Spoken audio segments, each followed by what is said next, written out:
You're bringing stuff out of me that I don't normally talk about. I've One of the gifts that were given to me was I can take a seed and put it in my hand and I can watch it grow. I can watch the seed split and open up and make a stem and put the leaves on it and then grow up and put the flowers on it. Or I can watch a seed that is a vegetable grow and I can taste that vegetable in my hand and know whether or not that vegetable is going to be good. If it is bad, I don't plant the seed. Um, Scott, I want to cry. This is making me so emotional, and I don't know why. I think it's because I'm feeling like this immense joy of uncovering something that I've never heard anybody speak of before, but somehow knew in my heart was true, that we are so connected that you could have an experience like this that's just, to me, magically magnificent. it's, you always wonder why me?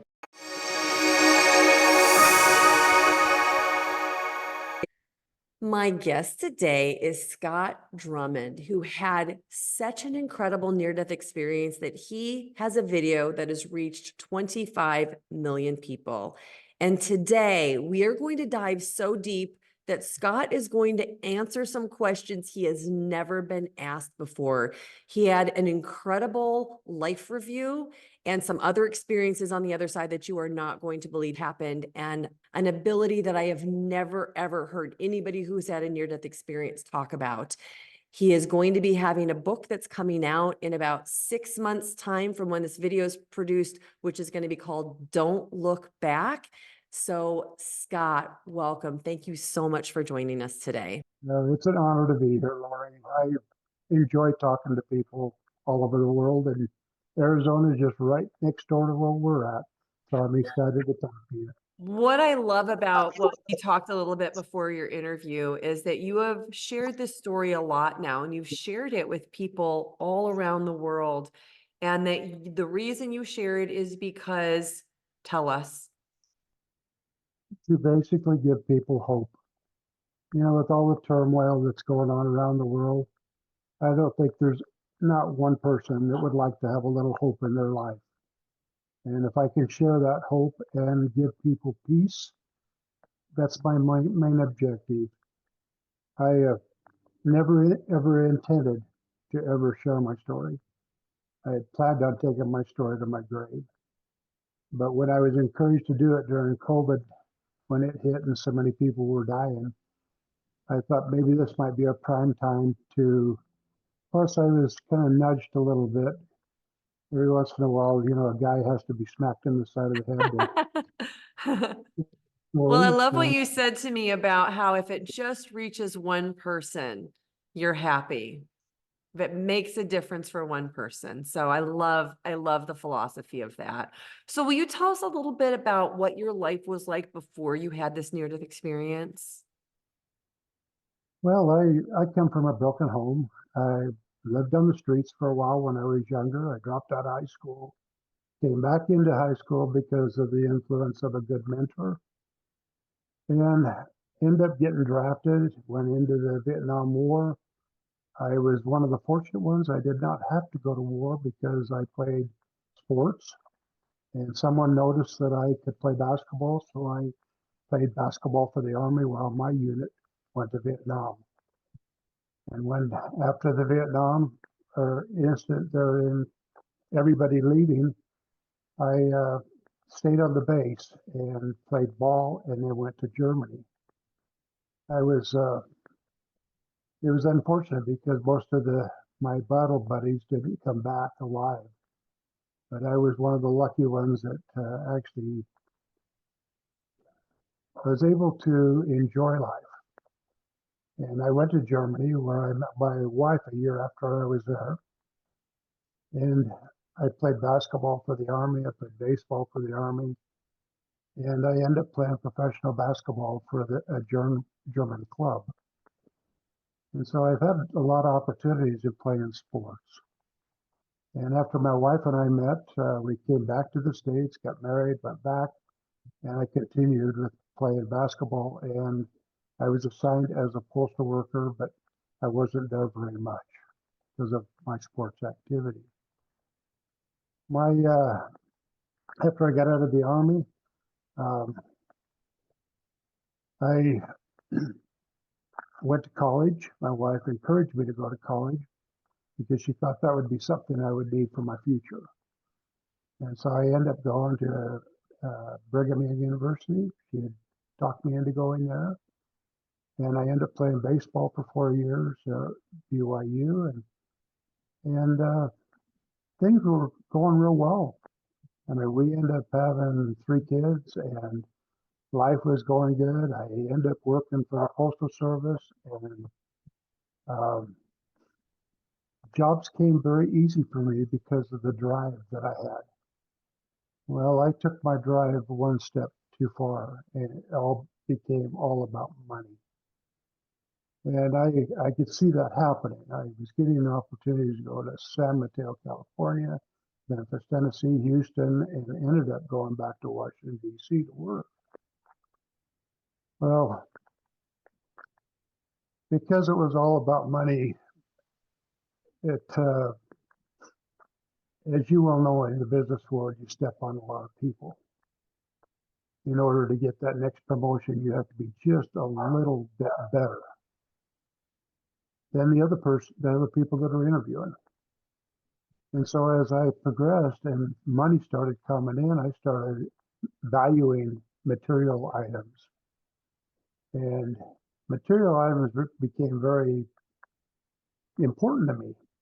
Even though I had a family, I was gone 3 out of 4 weeks out of the month because I was striving for that almighty dollar. And I had made a goal when I was about 26 years old that by the time I was 32, I was going to be retiring and I was going to be a millionaire. And I was right on track. I hit 28 years old and I was in heaven because of the opportunities that were coming my way. After being out of town for actually 5 weeks that time, I was in a little town called Jackpot, Nevada.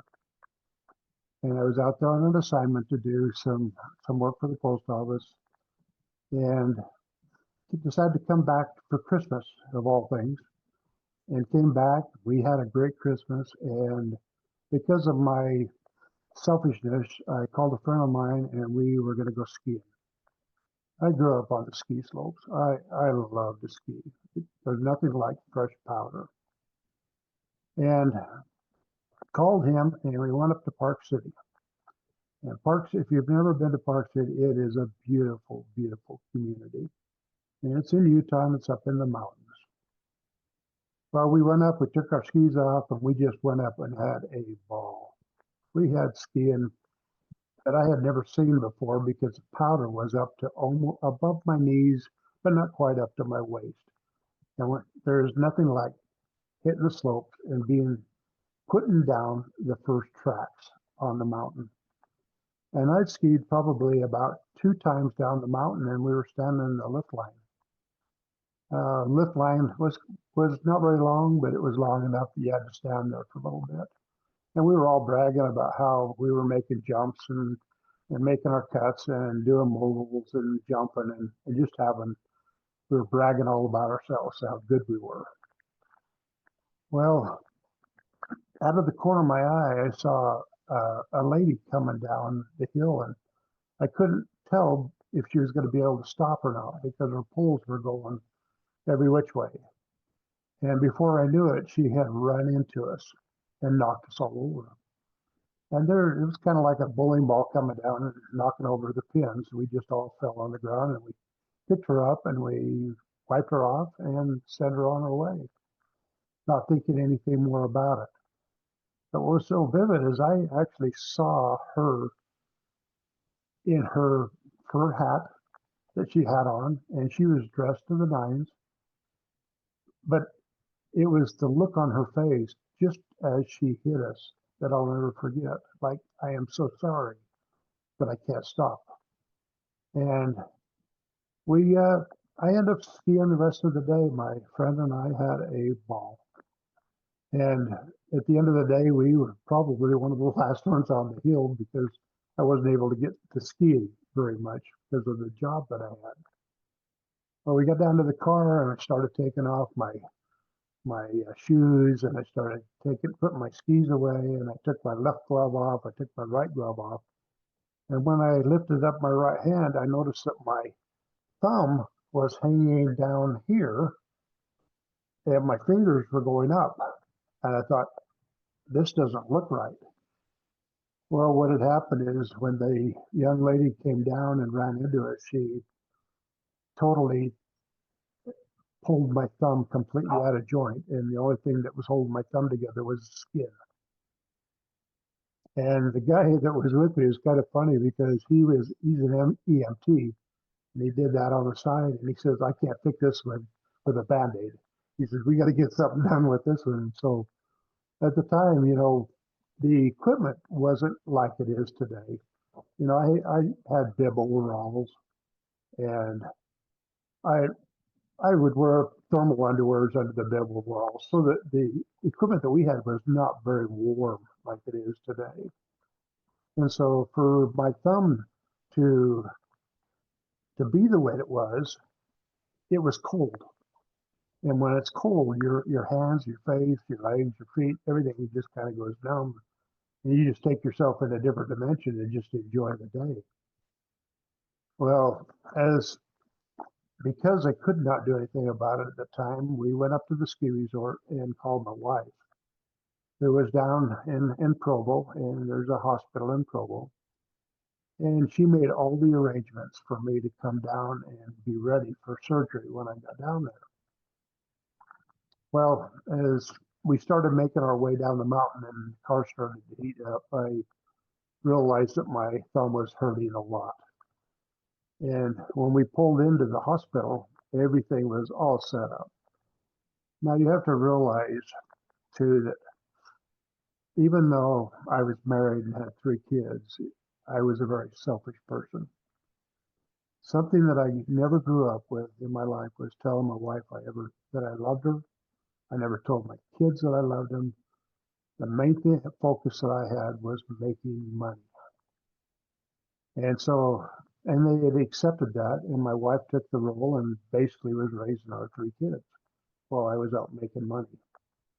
Well, when we pulled into the hospital and they took me in the room where they prepped me, they laid me on the table and started to run me back into the operating room, and my wife was walking in beside me.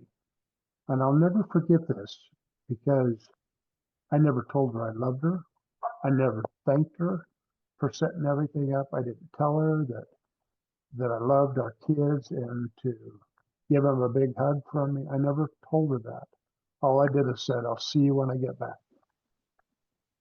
And that thing is been with me for over 4 years since that happened. Well, what they did is they took me into the operating room and they were getting ready to prep me for the operating table. And the anesthesiologist was pulled away on another emergency. But because the doctor was confident in his abilities to fix my thumb, he says, we'll just do a local on it. And what they did is a bear block in it. If you've never heard of a bear block, it's spelled B-E-I-R.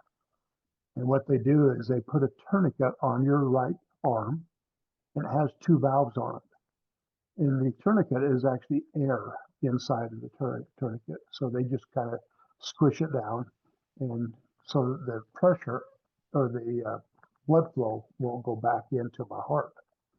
And in order to do that, they have to lift your arm all the way to the top, drain all the blood out, and then they put the tourniquet on your arm, and then they bring it down, and then they shoot your hand, which is basically a local with lidocaine.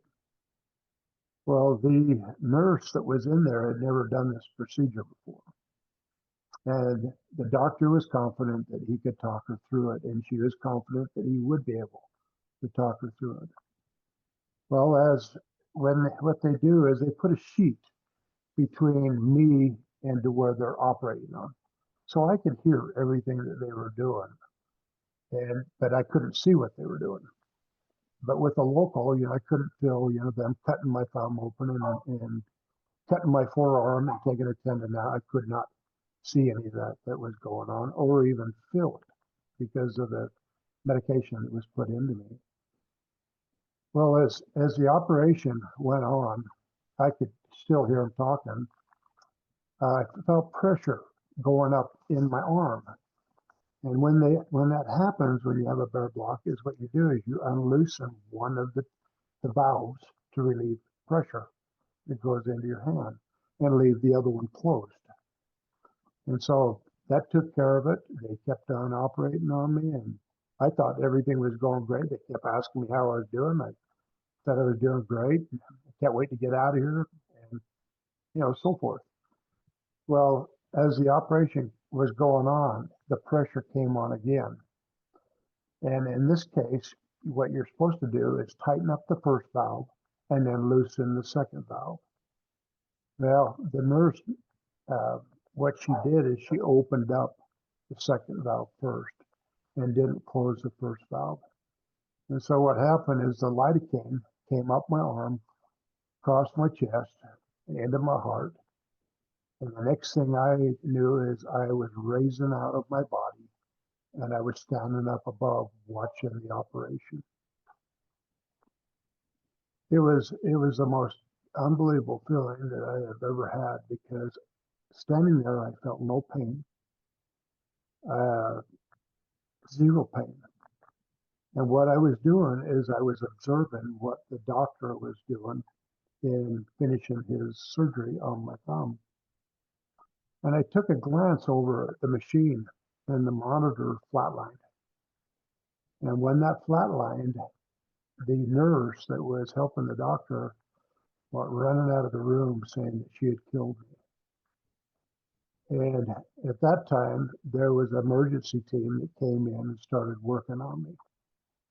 And I was able to watch all this. And I remember so specifically how the utensils were all lined up in a row, and how particular the doctor was in finishing the surgery on my thumb. And he was doing that as they were putting shock machines on my chest and monitors, and they were running tubes in me and trying to revive me. Well, I wasn't alone. I was standing there, and all of a sudden I felt someone right beside me. And I wasn't allowed to look at him, but what they were doing is they were talking to me through my mind. But yet I could hear everything that was happening in the room audibly. I could hear them frantically, shocking me and trying to bring me back as the doctor was continuing on with the surgery. And we were both so impressed, standing there watching this happen. And through our minds, we were saying how hard they were working on that person down there to bring him back. And then it hit me. I looked at the person on the table, and I actually didn't even recognize me laying on the table. It was just a person that was laying there. And finally, it hit me that that was me. And I tried to look at the person next to me, but I wasn't allowed to look at him. And I went, "What's he doing down there? Why doesn't he get up?" And then it hit me that it was me, and that I was actually dead. It was the most calming but assuring position to be in, was to know that that was me, but here I am here watching.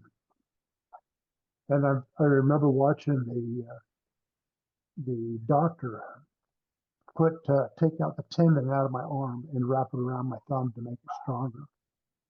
And I remember watching him stitching up my forearm where he made the 2 incisions. And then I watched him put a pin in my thumb.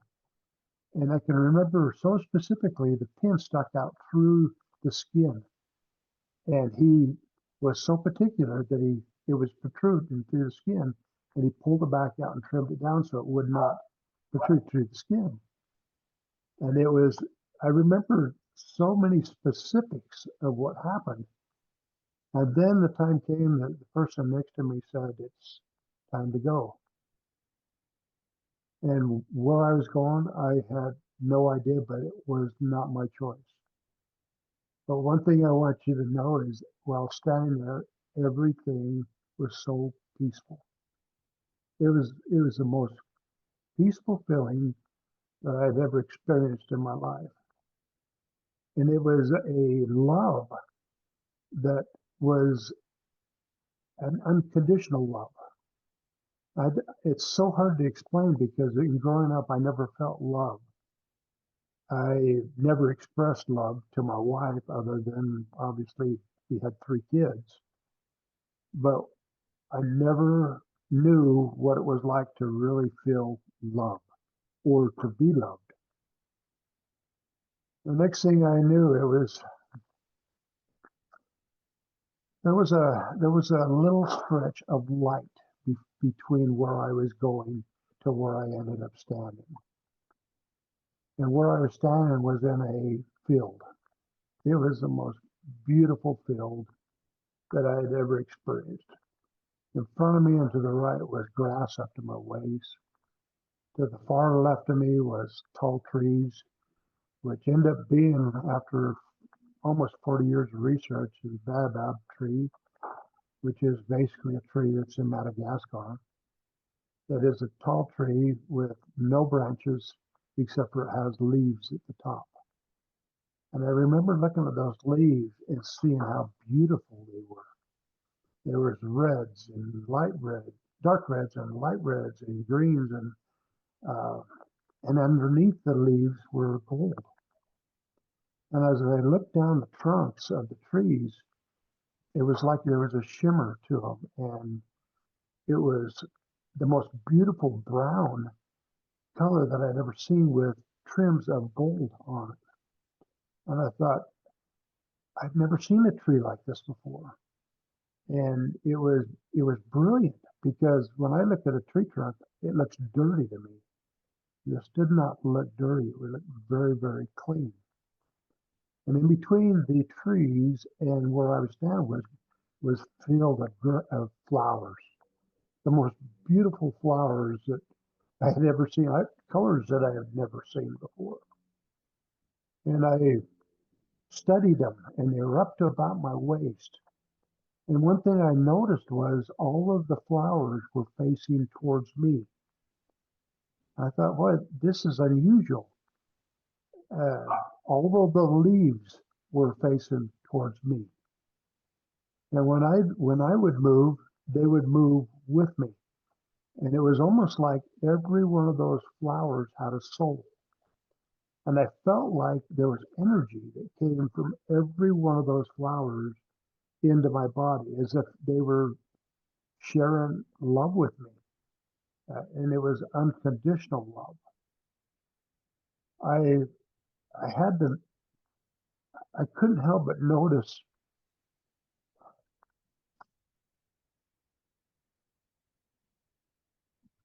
love that I'd never felt before. In front of me and to the right was tall grass, and it was the most unusual looking grass. These were strands, individual strands, and the bottom parts were green coming up on the stem, but the tips were gold. And every one of these blades of grass were facing towards me. Again, sharing energy that I had never felt before. Now, in front of me, and I need to describe how the layout was. It was a panoramic type view. I could see a long ways to the left. I could see a long ways to the right. And the clouds that were in front of me were brilliant. And the sky that was behind the clouds was an iridescent blue, which is a blue that was just magnificent. Now, the 2 clouds on the sides were a pure white. They were brilliant. The one in the middle was more of a pearl color. And if you've Now, best way to describe it is if you've ever seen one of the newer model cars and you look at it, sometimes there's a blue, sometimes there's a black, sometimes there's a purple. Well, it was the most brilliant cloud that I'd ever seen. And while standing there, my escort or my guardian angel was still with me. Now, when I was down, I know this is probably irrelevant, but when I was standing over the table, he was on my right side. When I was up standing in the field, he was on my left side. And again, he was just out of view, but I could hear his voice through my mind. We didn't talk like we're talking. Everything was done through the mind. And then he said to me, he said that I was never to ever be able to look back again. Don't look back. And it was so very evident what he said. And being where I was at, I was there to obey. There was no decision making. It was just the way it was. And so, but I was allowed to look left, I was allowed to look right, I was allowed to look forward. Well, after looking around my surroundings, time was not an issue. Time was not even in the picture. I think if I had wanted to, I could have stayed there for a long, long time. And again, I really don't know how long I was there because there was no clock. It was the most peaceful feeling. And again, I have to reemphasize hope. And I also have to re-emphasize unconditional love because that's what I felt. Then something happened that just about blew the socks off me. Was I noticed the person that was with me wasn't there anymore. And in most situations you would get anxiety because all of a sudden you're alone. I did not feel that. I felt total peace. Then what happened was I had a review of my life. And what a review that was, because, most people think of looking at a review as up on a picture screen, just watching yourself. Well, mine was in my mind and I lived it. And what happened was I lived every emotion of everybody that I was in contact with throughout my life. I did not see any of my cars that I'd acquired. I didn't see any of my toys. I did not see any of my money. But what I did experience is how I treated other people. Lori, that was very hard on me. But I was not being ridiculed for what I did. What I was being taught was how I should have done it, or how I could have done it, or how I could have made that situation better. I heard a lot of people along the way, and I felt their emotions. And, the people that I was stepping on may have had a death in the family, and they were experiencing pain and anxiety because of that. Or one of their kids were sick that day, and they were feeling, what their kids were feeling. Well, I felt that same thing in each one of the people that I came in contact with. Now, some things were good, some things were not so good. But what I was there to learn. And it was so peaceful, the learning process that I was going through. I watched all the way from the very beginning where I was laying on my mother's chest and how happy she was to bring me into the world. And I was the oldest in the family, so it was very happy day for her to have a child, all the way until I was 28 years old. I experienced it all. I saw me playing sports. I saw how much time my parents put into my sports, how they actually struggled to keep me in my sports, but I was able to excel because of the time and effort that they put into me. I learned a lot from that. It was something that I had to learn. It was not an easy process. Everything was done black and white, right or wrong. There was no fence. There was nobody there to explain, well, this is why I did it, or it was what it was. And when I was through with that, I accepted it because I knew I did it. And what a learning experience that was, but a very peaceful learning experience. And when I got through, I went, okay, I did it. What's next? You know? And through my mind, I was told to walk forward to the cloud. And the most unusual thing happened was when I started walking to the cloud, the flowers followed me, the grass followed me, and it was as if the grass and the flowers were pushing me towards the cloud. It was the most peaceful, calming feeling that you could ever imagine. Now, behind these clouds, there became rays of light that came from on the outside and blended in with that iridescent blue is just incredible because the rays came to me as if to pull me towards the cloud, but the flowers and the grass were pushing me. And it was the most peaceful feeling that I was never ever accustomed to having or feeling.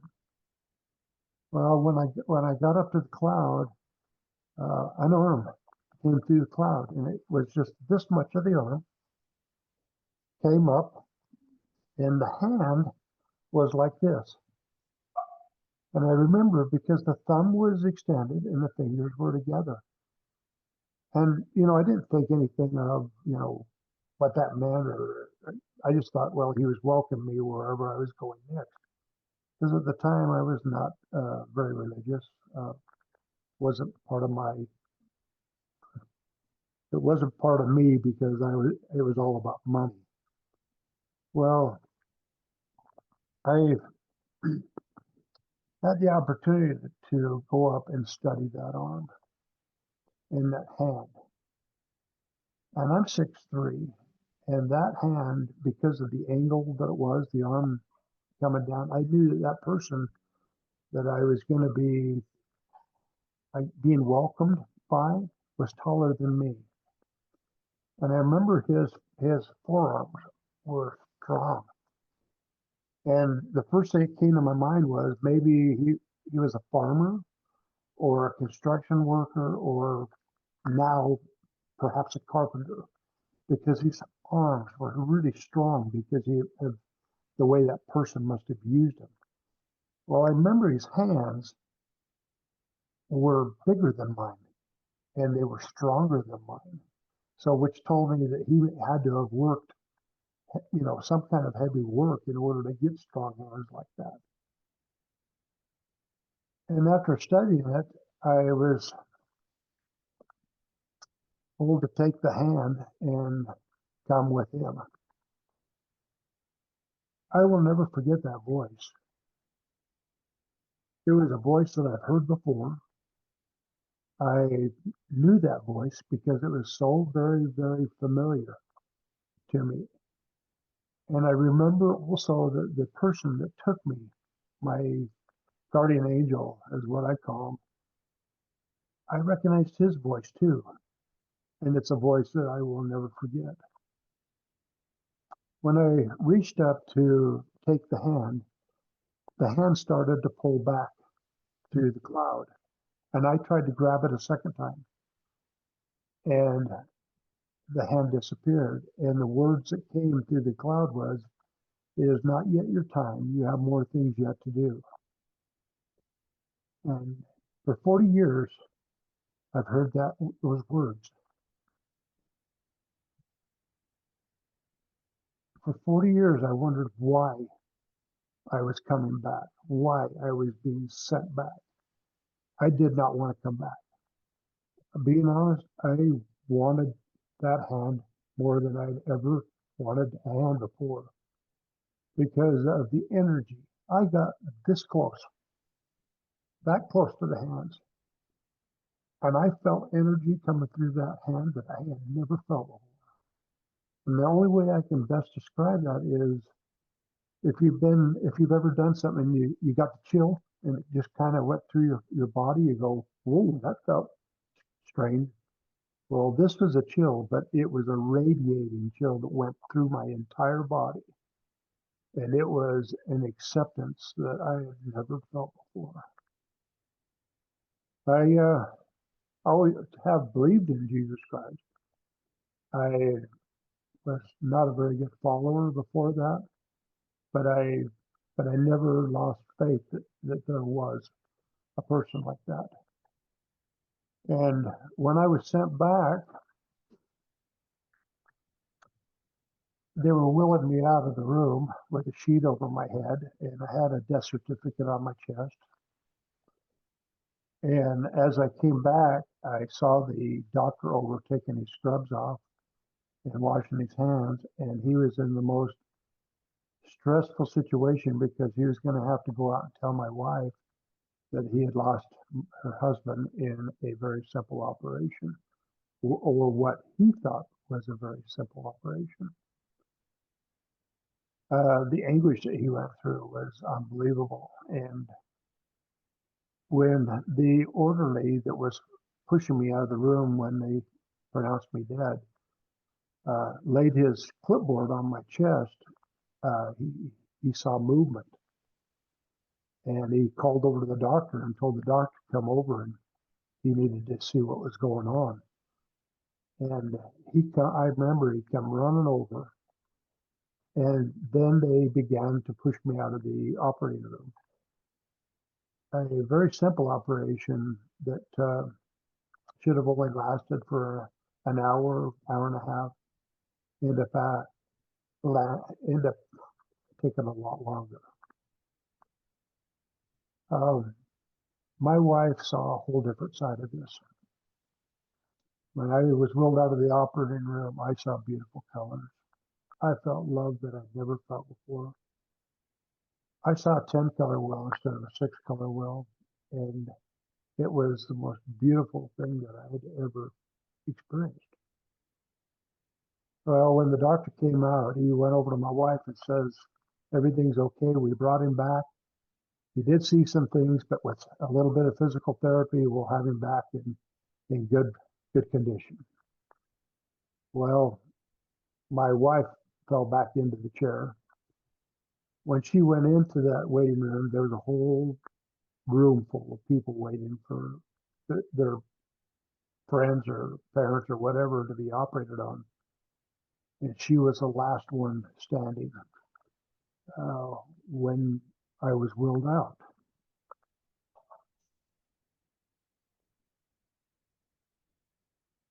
What she felt was losing my husband. I have to raise 3 kids by myself. How am I going to keep a house? How am I going to make enough money to support my family? And she saw a whole different dimension than I did. And for 3 days, I was put in the ICU and was observed.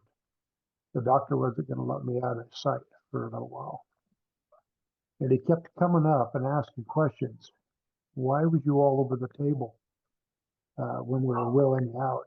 And what I told him was there was a war going on in my body. The war was I didn't want to come back. I wanted to feel what I felt and to stay there and to experience it even more.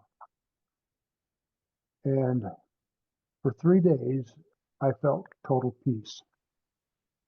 And I don't know if you've ever felt total peace before, but it is the most incredible feeling. No anxiety, nothing bothered me. I knew that everything was okay and I was in somebody else's hands.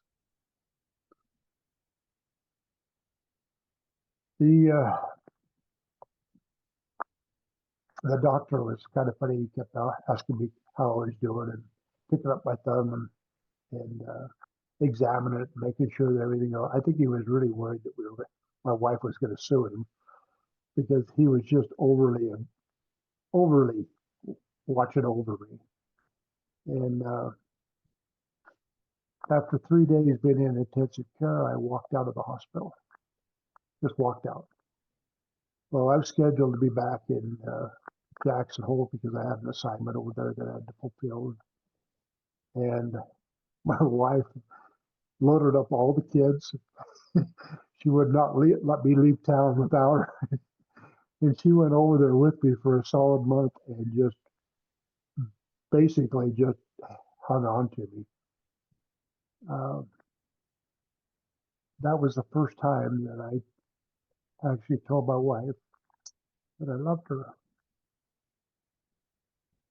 And she didn't know how to take it because she'd never heard me tell her that before. And then when she saw me tell my kids that I loved them, she started crying because it wasn't something that ever came out of my mouth.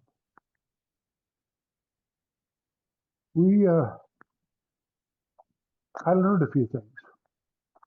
I learned how to observe people and to be able to look at their hearts and know their hearts and try to understand where they're coming from.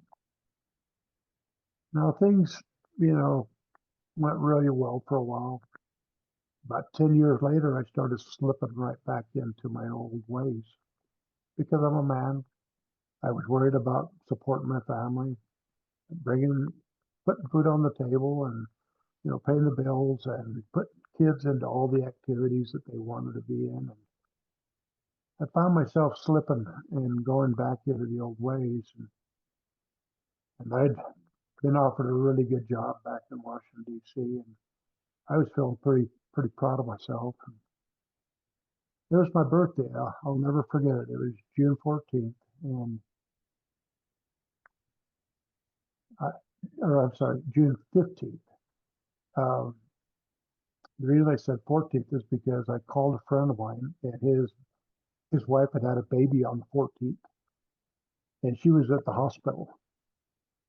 And so to celebrate his new birth of a new son and my birthday, I said, we need to go golfing.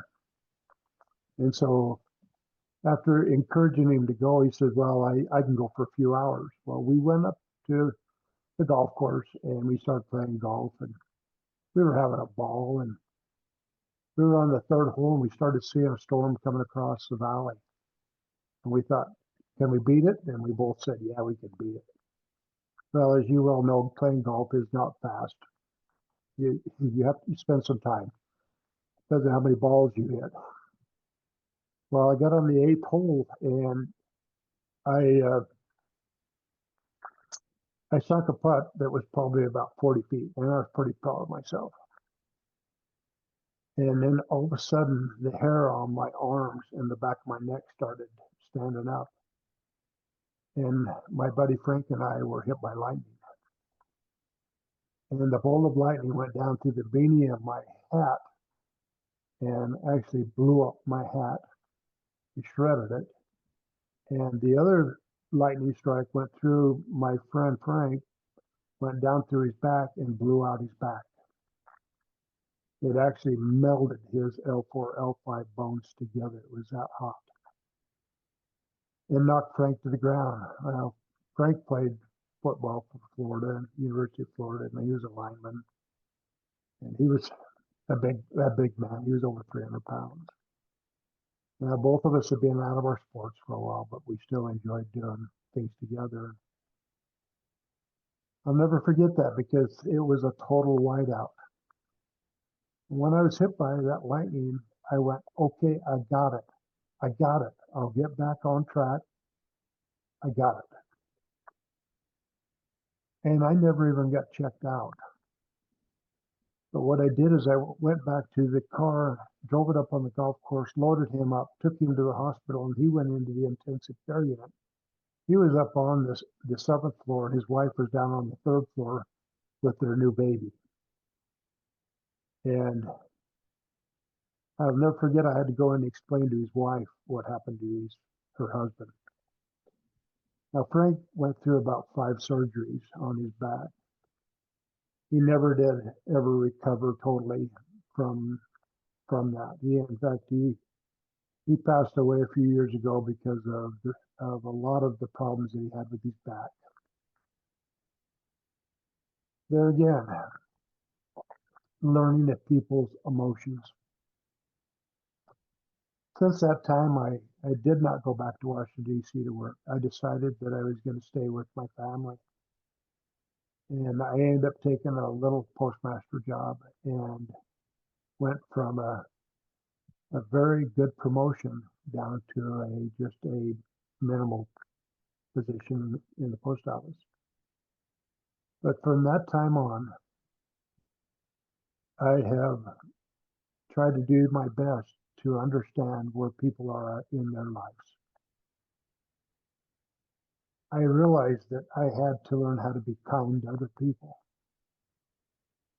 And I also learned that I had to learn how to listen to my guardian angel's voice. That voice is so strong. And if you allow yourself to listen to that voice, you can do miracles. And I'm not talking miracles in making money. That you can make miracles in helping other people feel good and giving them hope. It took me 40 years to open up about this. I'm just a normal guy. I've been retired now 20 years. And 4 years ago, I was prompted to tell my story, a story I did not want to tell, and I fought it. I did not want to tell it because it was so sacred to me. I didn't want to tell anybody about it. In fact, my wife is the only one that knew a lot about it. She didn't know everything about what happened to me. She knew the most. My kids knew virtually nothing. And when I told my story, my kids says, "Well, that's why that's the way you are." And even though it was one of the hardest things I had to do, it was one of the best things I could have done for my family, is telling them the things that I had experienced. Scott, thank you so much for sharing this amazing experience that you had. And I'm grateful that you decided to share this with the world, because the main reason that I began interviewing people who had near-death experiences is because I felt like the life review was one of the most impactful aspects of a near-death experience.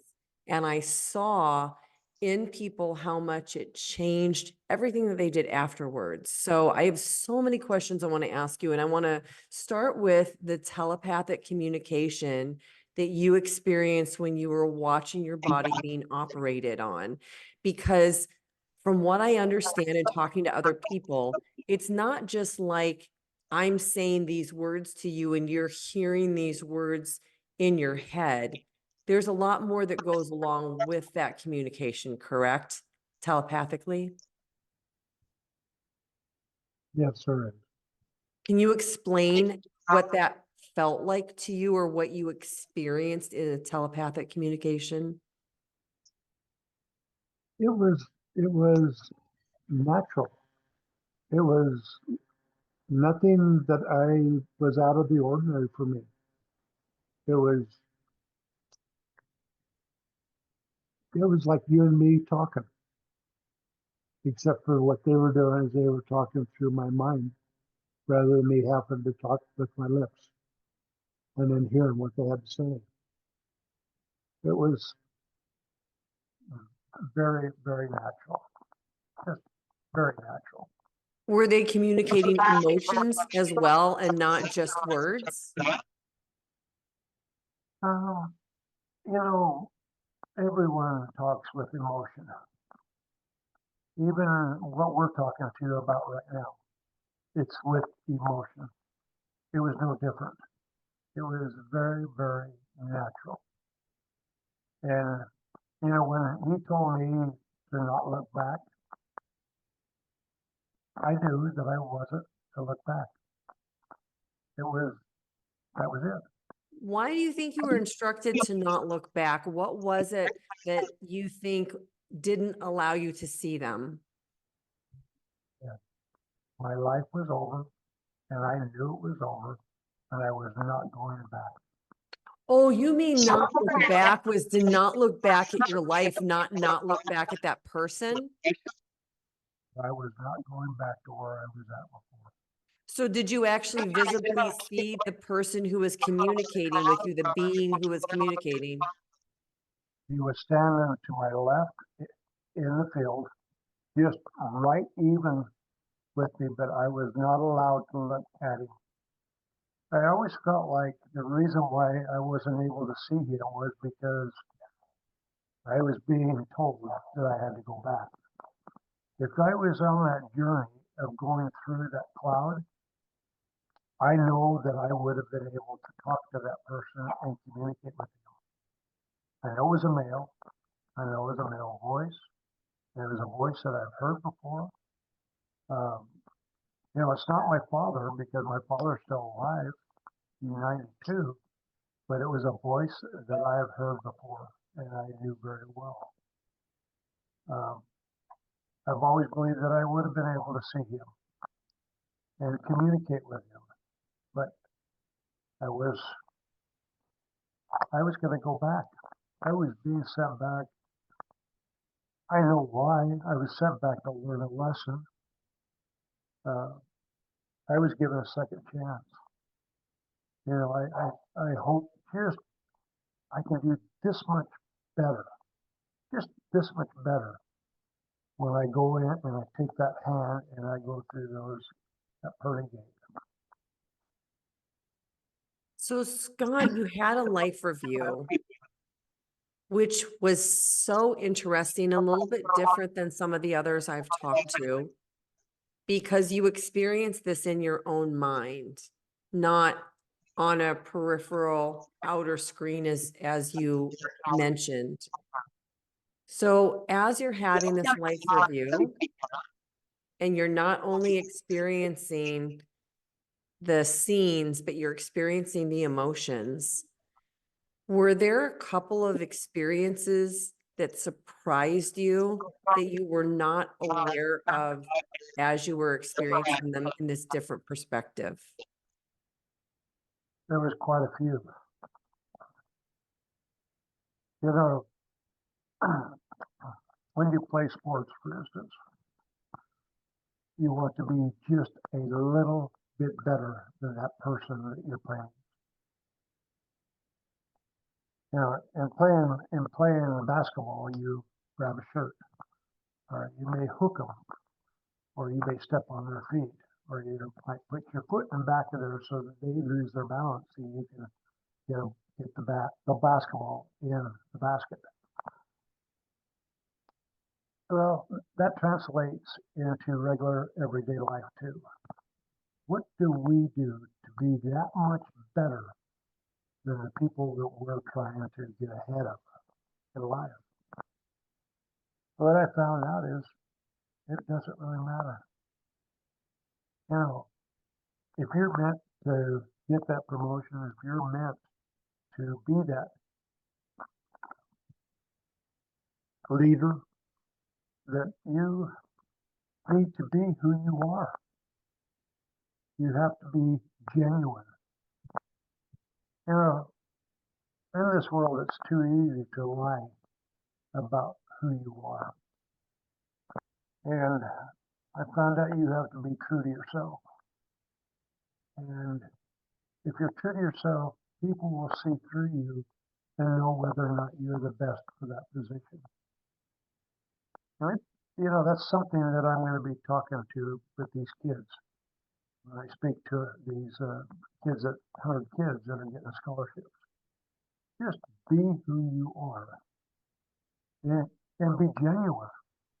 Don't lie about who you are, because that always comes back. always coming back to bite you later on in life. But just be who you are. I think that's great advice.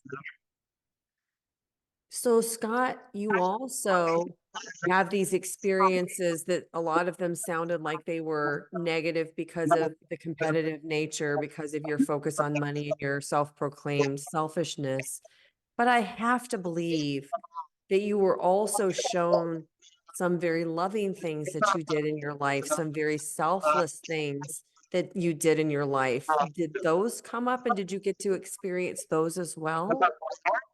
Yeah, that's Can why you share a couple of those? why I said some of the things were good and some things were not so good. I even though not trying, everybody needs a mentor in their lives. And growing up from a broken family, I didn't have too many examples that I went to the streets. But there were times when people would come into my life and I always wondered why. Why are they helping me? Because I was so used to doing things myself. And I realized that I did help a few people. Uh, just simple words of encouragement on maybe getting a job or getting a promotion or an easier way to play the sport. Um, at the time I didn't realize I was doing anything good, but I observed it and I didn't realize at the time that I was doing those things. But what I did realize was after my experience was how important mentors are in your lives. Being a people watcher, there are so many good mentors out there. And if you just listen to those old ducks that have gone through experiences, you can learn how to avoid some of the mistakes that I made when I was growing up. And I wished I had one really good one. Sorry, I've been married 50 years. How that happened, I have no idea. My wife should have kicked me out years ago. But she saw something that I never saw, and that is the ability to change.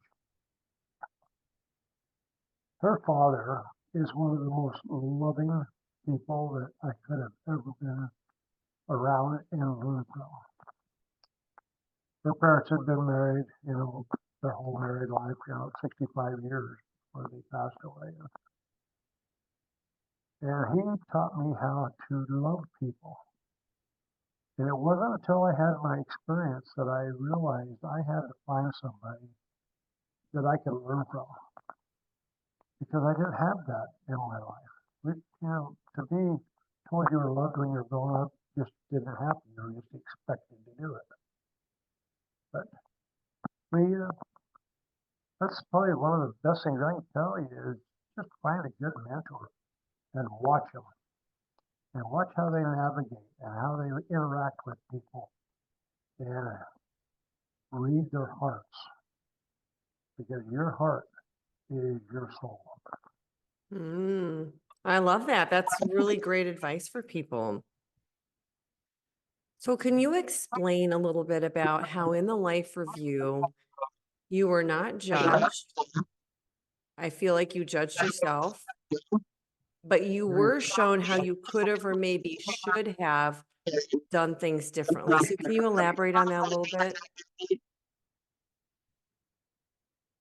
I learned, I learned so much through that process because there were things that I did that wasn't good, and then you were explained to how you could have done it better. I wasn't being ridiculed. I was being taught how I could have done it better. And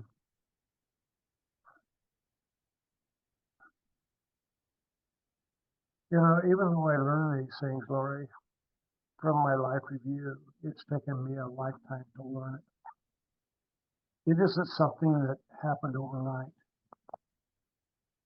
I don't know if you've ever seen a show called Groundhog Day. It's one of my top 10 all-time, it's probably in the top 3. I actually did a video about 10 spiritual movies that affected me, and that is one of I experience my experience every day.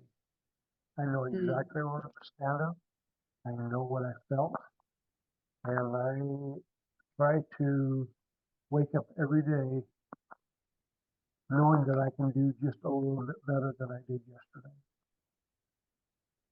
And that show, when that buzzer goes off in the morning and I start reviewing my life again, I go, here we go again. I want to knock that buzzer right off the table. But sorry, haven't expressed this much, but between the hours of 3 and 5 in the morning, I get messages a lot. And the messages I get are just so peaceful because they're messages that will help me be a better person for the next day. But we're told that between 3 and 5, our bodies bounces around and we're finally rested and now we're coming out for the next day. And between those, I get something all the time about how I should do better, and that particularly people that I may run into that day that I might be able to help. And it doesn't matter whether it's in the grocery store. You know, that happens quite a bit where you observe a mother who has kids that she's going through her change and she hasn't got very many items that are on the counter and trying to figure out how to pay for those items. When I'm prompted, I turn around and I pay for it. I'm not a person that has a lot of money, never have been since the day of my experience. But what I do have is enough to take care of my needs and the needs of my wife. Being retired since I was 52 and now I'm almost 70, I'll be 72 in June. Money is not a concern to me. If I have it, I would rather give it away and give it to somebody that really actually needs it. Now that being said, there's a lot of people that do that. There's a lot of people that have money that they give a lot away. And I'm just honored to be one that is prompted to do things like that. And simple things like going to Home Depot and driving through the parking lot and seeing somebody struggling, putting their lumber or whatever in their car. Just stop and make a new friend and help them. And there's so many things that we can do. Even if we're working full time, there's so much we can do to help other people. I think that that's probably one of the most beautiful messages I've heard in a while. Well, again, I'm not perfect, but I want to be just a little bit better for my next life review. Well, I'm going to ask you this question. I know this is speculative, but do you think we all are going to have a life review? Yes, I believe we all will. And we are going to be our worst judges because we know exactly what we have done. With and without intention. That's right. And I think Lori, just need to be mindful of our surroundings and the feelings that other people have. Are we going to solve the world's problems? No, we're probably not going to be able to. But today, right now, and this is the way I live life, from right now on, I can do better. From right now going backwards, it's already done. So let's just look at right now where we're at. Right now, you and I, we're safe. We haven't got any guns being pointed at us. We're not in any kind of turmoil. Right now, enjoy where you're at. Be present. Be present. I love that. That's wonderful. So you also had a very visually beautiful experience on the other side in the heavenly realm. And one of the things that really struck me is you explained what these flowers look like. You said that they were waist high and they were all facing you. And you said these words, it's almost as if they had a soul. You've had a long time to think about this. Do you think they actually did have a soul? Yes, Will you explain very much. this and what you believe a soul is from your perspective and your experience? I've never had these questions asked to me before. I'm sorry, that's actually kind of my goal. I really, really love to dig in deep because these are the things that I feel like the wisdom and the gold nuggets that you're sharing with people from such an unusual perspective that most people do not have. So I appreciate you entertaining these questions from me. You know, each one of those flowers were a different color. And each one of those colors I could taste. Ooh, that some people actually in the physical have that. There's a word for it. Do you know it? I don't know. And all I know is what I tasted. I, those flowers were just they were so undescribable because it was a feeling that I'd never felt before. And it was like each individual flower, I could feel something different from each one of them. I could look at their petals and almost speak through my mind into their minds. It was the most beautiful feeling. And it wasn't that I was concentrating on just one flower. I would move from one to the other. And what it made me think of was you and I are two totally different people. Why would those flowers be two different souls? Yeah. You're bringing stuff out of me that I don't normally talk about. I've One of the gifts that were given to me was I can take a seed and put it in my hand and I can watch it grow. I can watch the seed split and open up and make a stem and put the leaves on it and then grow up and put the flowers on it. Or I can watch a seed that is a vegetable grow and I can taste that vegetable in my hand and know whether or not that vegetable is going to be good. If it is bad, I don't plant the seed. Um, Scott, I want to cry. This is making me so emotional and I don't know why. I think it's because I'm feeling like this immense joy of uncovering something that I've never heard anybody speak of before, but somehow knew in my heart was true, that we are so connected that you could have an experience like this that's just, to me, magically magnificent. it's, you always wonder why me? Of course. Why didn't you just take me and bring me into your arms? And I, when, when I was 67 years old, when I was asked to tell my story, I did, I did everything in my mind to justify not doing it. I did. In fact, before I went to the studio to tell the story, I sat out in the parking lot for a half hour. And I sat there with my wife and I said, I don't want to do this. And she said, you told me you would. I said, I don't want to do this. And if you look at my original video, I was in an old beat up golf shirt. I'd been golfing that day and I was all sweaty. I did not want to do the interview. And I bet everybody listening was like on the edge of their seats as you were telling it.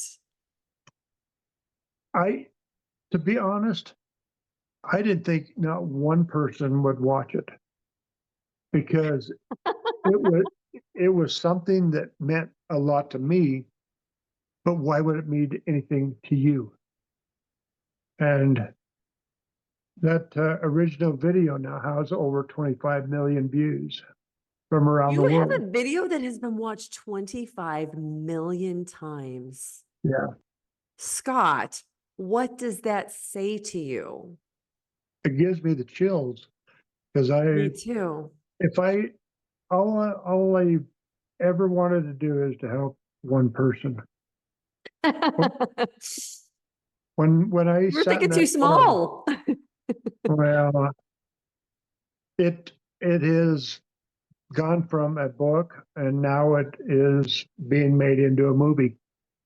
Oh And my gosh. When do you have any idea when a movie's these videos live in perpetuity? So we're talking in April of 2025. Do you have any idea when a movie like this would be coming out? well, the two producers that I'm working with right now are shooting for next spring. We hope with, you know, they're working with investors, to do the movie.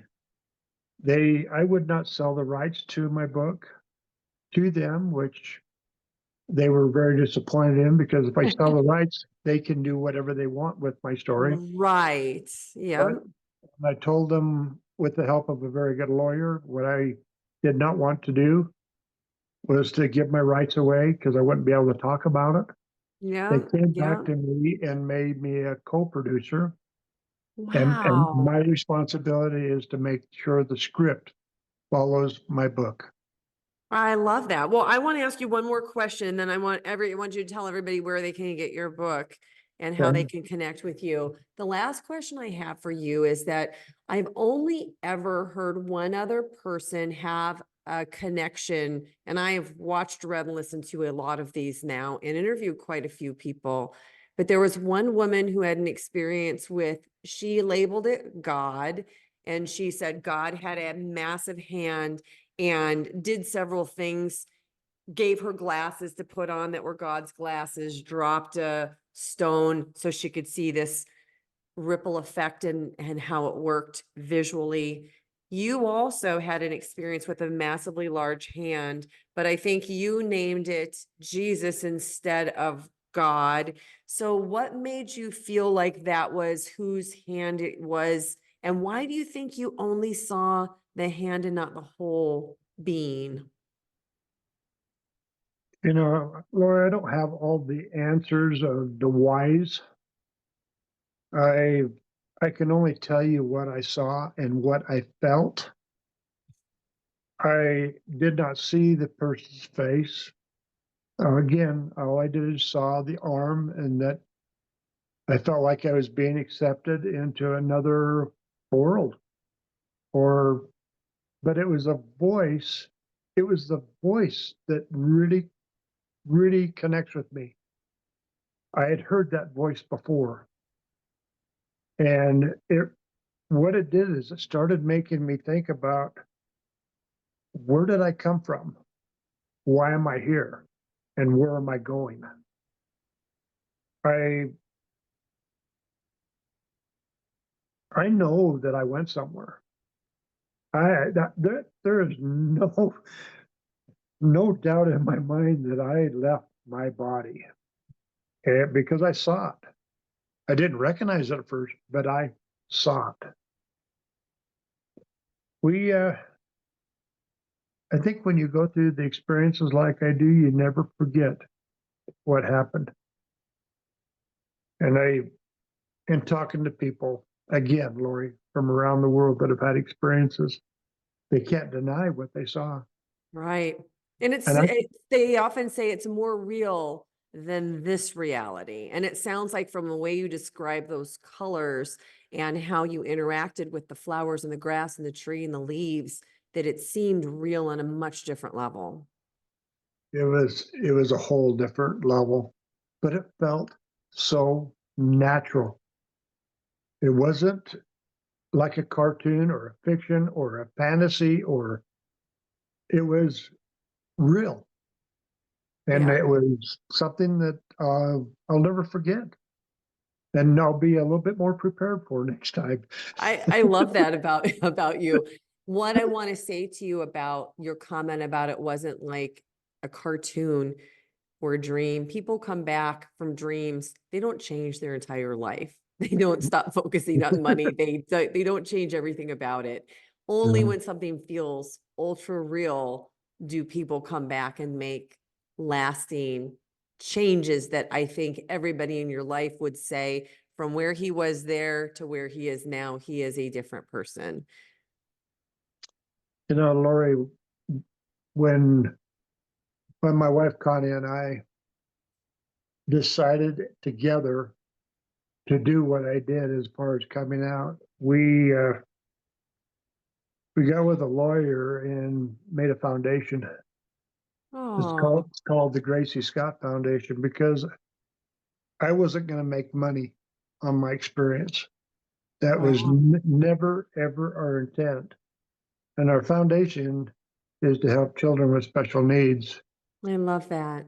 and we have stuck to it. And the money that we make from our books and the money that we make from this movie will go to our foundation.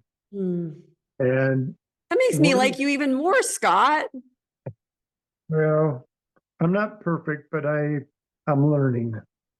We all are. Well, We're tell learning. everybody where they can connect with you and where they can find your book and how they can support these scholarships and these beautiful things that you do with your foundation. If you go on the website, you can look up graciescott.org or foundation, and it'll come up with our website. Uh, we uh, we have connected with so many good people. It's been, one thing I've learned, Lori, is there are no coincidences. Yeah, I agree with that. There are no, there's people that come into my life, and if I look in their heart and see that they're good, I know that I'm supposed to be there with them.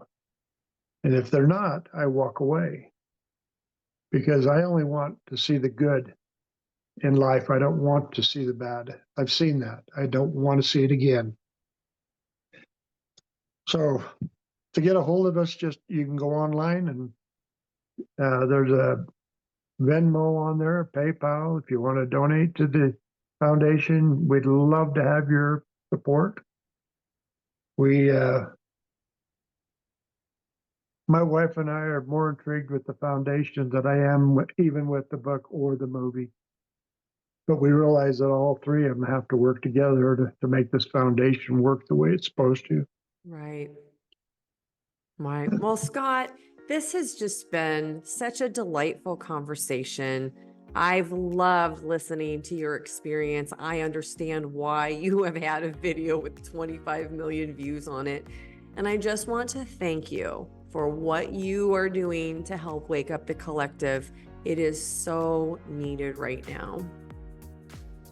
Well, we all need hope. And I think hope is just, if we have hope, we're going to be okay. We're going to be okay.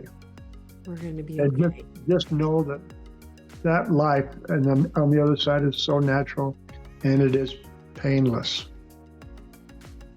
Very nice. And I want to say thank you, everybody, for watching. Next up, check out this playlist of other NDE interviews. Please like and subscribe. It really helps this channel to grow so I can bring you more content. Thank you for watching. I'm so glad you're here.